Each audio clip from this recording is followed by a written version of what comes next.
भारत माता की वंदे वंदे वंदे।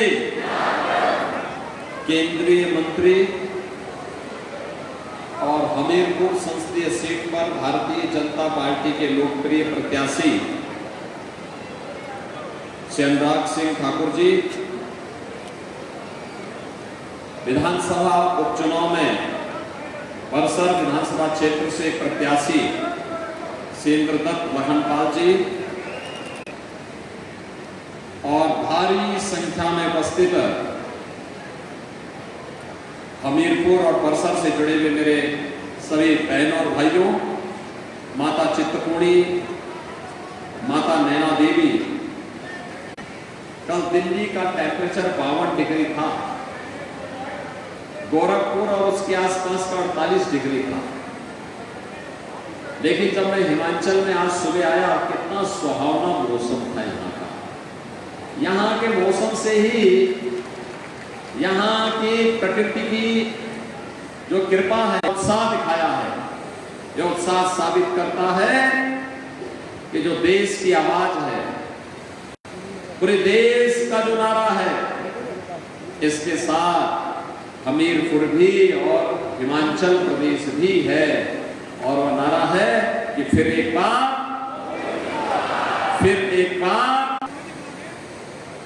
जब पत्रकार पूछते हैं कि 400 पार कैसे, तो जवाब जनता जनार्दन देती है। जनता जनार्दन की ओर से जवाब जाता है कि जो राम को लाए हैं हम उनको पंडित थी। जहां कहीं भी सनातन हिंदू धर्मावलंबी है, अभिभूत था। अभिभूत इस बात के लिए था कि अपनी आंखों से अपने रामलला को, भगवान रामलला को अयोध्या में विराजमान होते हुए देख रहे हैं। लेकिन आज भी कांग्रेस के बुद्धिदाता कहते हैं अयोध्या में राम मंदिर का निर्माण नहीं होना चाहिए था। इनके सहयोगी कहते हैं अयोध्या में राम मंदिर का निर्माण बेकार होगा। हमने कहा कि राम मंदिर का निर्माण तो श्रद्धालुओं की उपस्थिति बताती है कि अच्छी हुई है, लेकिन अब घुसपैठ रुक गई, समाप्त। और अब तो आतंकवाद और नक्सलवाद भी देश के अंदर समाप्त। आतंकवाद और नक्सलवाद समाप्त। अब तो आप कहीं आतिशबाजी करते हुए पटाखा जोर से फट जाए तो पाकिस्तान सफाई देता है, कहता साहब मेरा हाथ नहीं है। उसे मालूम है आज के बड़े बड़े कार्यों के बारे में। यहाँ अनुराग जी ने बताया हिमाचल प्रदेश के बारे में। प्रदेश के अंदर अगर आप जाएंगे 2 लेन, 4 लेन, 6 लेन, 12 लेन के हाईवे, रेल में वंदे भारत, अमृत भारत, नमो भारत की ट्रेन। बहनों भाइयों, आज ट्रिपल आईटी भी अनुराग जी यहां लेके आ गए। IIT, IIM, triple IT, NIT, world class university और सेंट्रल यूनिवर्सिटी भी आपकी यहां बन चुकी है। बहनों भाइयों, कैसे विकास होना चाहिए और कैसे विरासत का सम्मान होना चाहिए, मॉडल देखना हो तो अनुराग जी ने भी यहां बनाया और देश के अंदर भी मॉडल आज आपको देखने को मिल रहा। और हम लोग तो यूपी में कहते हैं अयोध्या में रामलला का मंदिर आप देखते होंगे सरकार सम्मान भी कर रही है, सम्मान भी दे रही है, सुरक्षा भी दे रही है, विकास भी करा रही है, गरीब कल्याणकारी योजनाओं का लाभ भी दे रही है, विरासत भी है, विकास भी है। लेकिन इस चुनाव में कांग्रेस के नेतृत्व में बंगाल में कांग्रेस और टीएमसी एक दूसरे के खिलाफ लड़ रहे हैं। बहनों भाइयों, हर राज्य में इनके यही हाल है। ये केवल इनका मुखौटा है गठबंधन। सच्चाई ये है जब ये स्वयं एक नहीं हो सकते हैं तो देश को क्या ये एकजुट कर पाएंगे। बहनों भाइयों, इनका घोषणा पत्र तो अगर आप देखेंगे आपको लगेगा कांग्रेस का घोषणा पत्र, आपको लगेगा कांग्रेस का घोषणा लागू करने का मतलब, प्रश्न लागू करने का मतलब तालीमानी शासन। बेटी स्कूल नहीं जा पाएगी, बहनें ऑफिस और बाजार नहीं जा पाएंगी, बुर्का पहन करके घर के अंदर दुबक के रहना पड़ेगा। कांग्रेस के मित्रों को मैं सलाह देना चाहता हूं और उनको इस बात के लिए उनको चेतावनी भी देना चाहता हूं, भारत बाबा साहब भीमराव अंबेडकर के द्वारा बनाए गए संविधान से चलेगा, भारत किसी शरिया कानून से और किसी पर्सनल कानून से भारत नहीं चलेगा। तो मान दिया। आंध्र प्रदेश में कांग्रेस की जब सरकार थी, इसने ओबीसी का आरक्षण मुसलमानों को दे दिया। कांग्रेस की जब यूपीए की सरकार थी, तो यूपीए की सरकार में भी जस्टिस रंगनाथ मिश्रा की कमेटी इन्होंने इसलिए बनाई थी जिससे ओबीसी के आरक्षण को मुसलमानों को दे सके। और बहनों और भाइयों, आज अपनी घोषणा पत्र में फिर वे कहते हैं, फिर वे इसी बात को कहते हैं। आज मैं आया हूं आपसे कहने के लिए, कांग्रेस कहती है, राहुल गांधी से किसी ने पूछा सत्ता में आएंगे तो क्या करेंगे, कांग्रेस वही नारा दे रही है। जब पत्रकार ने पूछा कैसे हटाएंगे, कहा एक झटके में हटा देंगे। कहा एक झटके में का मतलब, कहा सभी भारतीयों की प्रॉपर्टी का सर्वे कराएंगे, आधी प्रॉपर्टी ये लोग आपसे ले लेंगे और आधी प्रॉपर्टी लेकर के पाकिस्तान, बांग्लादेश और अफगानिस्तान से आए हुए घुसपैठियों में उसको बांटने का काम करेंगे। क्या उसको स्वीकार करेंगे? क्या हमीरपुर इसको स्वीकार करेगा? क्या? अरे खून पसीना आपके पूर्वजों का और डकैती डालने के लिए कांग्रेसी कहां से आ जाएंगे? क्या इनको डकैती डालने की छूट देंगे? क्या बहनों और भाइयों, कांग्रेस का एक राष्ट्र टैक्स औरंगजेब का जजिया कर है। और मैंने इसीलिए कहा ना, इनका घोषणा पत्र में मुस्लिम लीग आ गई है, क्योंकि औरंगजेब की आत्मा इनके अंदर घुस गई है। अब ये कह रहे हैं कि हम जजिया कर लगाएंगे, विरासत टैक्स के नाम पर जजिया कर लगाएंगे। औरंगजेब साझा कहता है कि दुष्ट कमबख्त औरंगजेब, तुझ जैसा पुत्र किसी को पैदा न हो, तूने जीते जी एक एक बूंद पानी के लिए मुझे तरसाया है। अरे तुझसे अच्छे भी हिंदू हैं जो जीते जी अपने बड़े बुजुर्गों का सम्मान करते हैं और मरने के बाद श्राद्ध और तर्पण करके अपने पितरों को जल देने का काम करते हैं। बहनों भाइयों, बहनों भाइयों, औरंगजेब को कतई स्वतंत्र भारत में हम जिंदा नहीं होने देंगे। वह जहां मिट चला है वहीं उसको दफन रहने देंगे, बल्कि औरंगजेब के नाम पर अगर कोई औरंगजेब को अपना हाथों से बांध करके चलेगा तो सामने बुलडोजर उसी के लिए खड़े हैं, उसको उसी ढंग से दफन करने का काम करेंगे।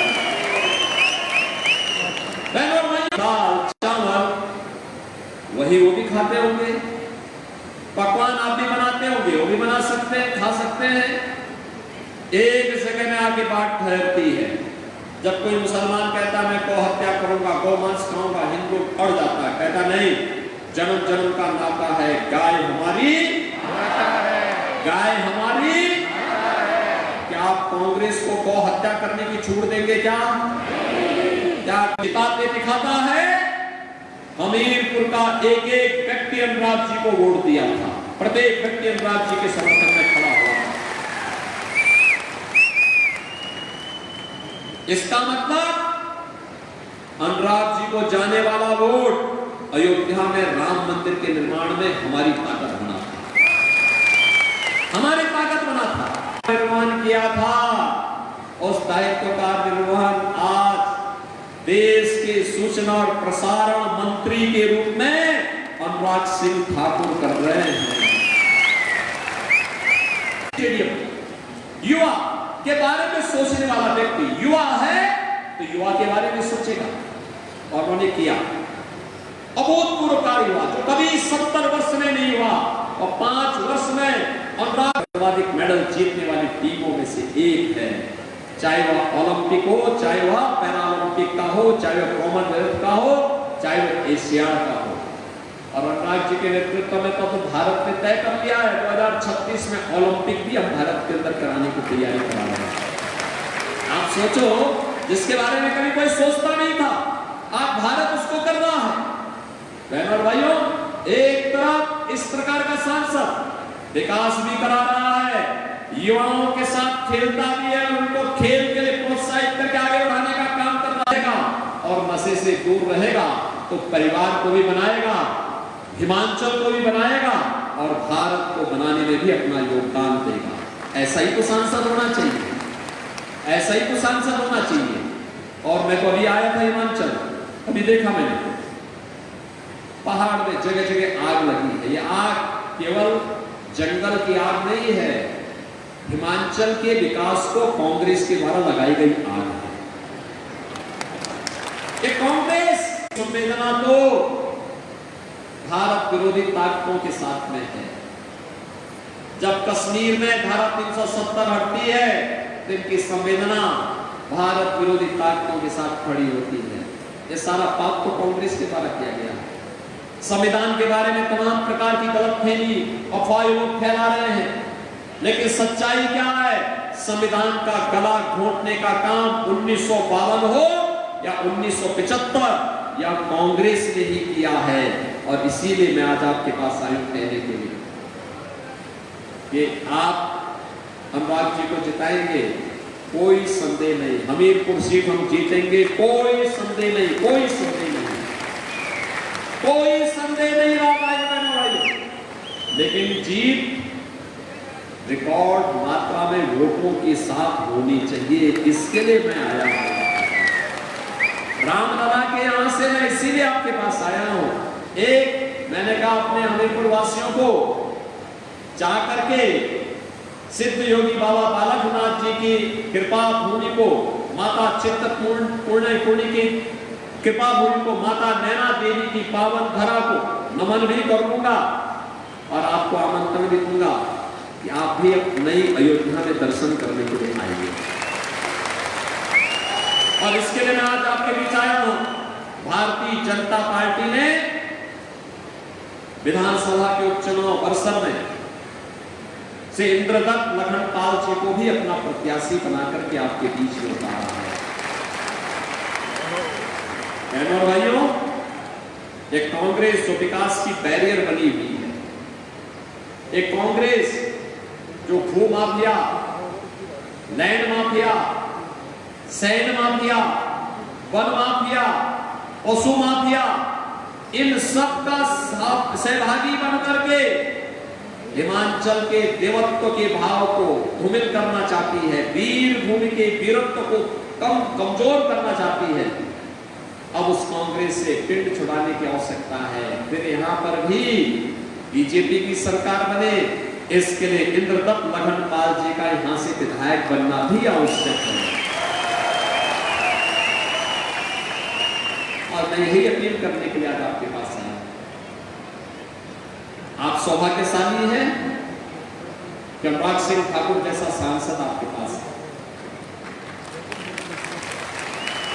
एक वोट कैसे किसी क्षेत्र की तकदीर को बदल देता है, कैसे एम्स भी, ट्रिपल आईटी भी, सेंट्रल यूनिवर्सिटी भी अपने पूज्य पिता की तर्ज पर उन्होंने विकास का एक मॉडल हिमाचल को बनाया है। याद करिए, जब सर्वे प्रेम सिंह कुमार धूमल जी जब हिमाचल के चीफ मिनिस्टर थे, तब कोई सोचता नहीं था इस पहाड़ी राज्य में कि पानी पहुंचेगा हर घर हर गांव तक। उन्होंने उस समय यहां पर हर गांव हर घर तक पानी पहुंचाने का काम किया। मैं पिछली बार सुन देख रहा था, बरसात के समय प्राकृतिक आपदा के कारण हिमाचल में काफी नुकसान हुआ। कारण था यहां पर कांग्रेस नेतृत्व ने खूब दोहन किया, खूब दोहन किया। प्रेम कुमार धूमल जी ने इसी हिमाचल में नदियों को चैनलाइज करने का काम किया था। उस समय नदियों को चैनलाइज करने का काम किया था। अगर वही मॉडल आगे बना होता बहनों और भाइयों, तो यहां पर इस त्रासदी का सामना हिमाचल वासियों को नहीं करना होता। लेकिन बहनों और भाइयों, देर आए दुरुस्त आए, हमें फिर से हिमाचल में भारतीय जनता पार्टी की सरकार बनानी है और मोदी मोदी जी के 9 रत्नों में से एक, जो भारत के अंदर भारत का एक फेस है, विकास का एक फेस है, युवा ऊर्जा का फेस है, ऐसे हमीरपुर के सांसद और फिर से यहाँ पर भारतीय जनता पार्टी के प्रत्याशी अनुराग सिंह ठाकुर को भारी बहुमत से विजयी बनाना है। बनाएंगे ना? आज चुनाव प्रचार तो होने जा रहा है, कल एक दिन का समय मिलेगा, परसों मतदान करना है। आप में से कितने लोग हैं जो आज सभा के बाद और कल सायंकाल के लिए राम राज्य की संकल्पना को साकार करने के लिए फिर एक बार मोदी सरकार बनाना है, इसके लिए अनुराग सिंह ठाकुर को लेकर आना है, रिकॉर्ड वोटों से जिता के भेजना है। और साथ साथ हिमाचल प्रदेश के लिए यहाँ पे भी सरकार बने, इंद्रदत्त लखनपाल जी को भी कमल चुनाव चिन्ह पर चुनाव जिता के भेजना है। जिता के भेजेंगे? भेजेंगे?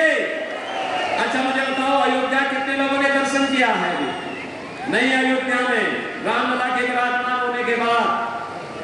और मैं अनुराग जी से कहूंगा, चुनाव के बाद कोई उपयुक्त समय निकाल करके इन लोगों को अयोध्या का दर्शन करवाइए, वहां की पूरी व्यवस्था हम लोग करेंगे ना? सभी लोग सहमत हैं?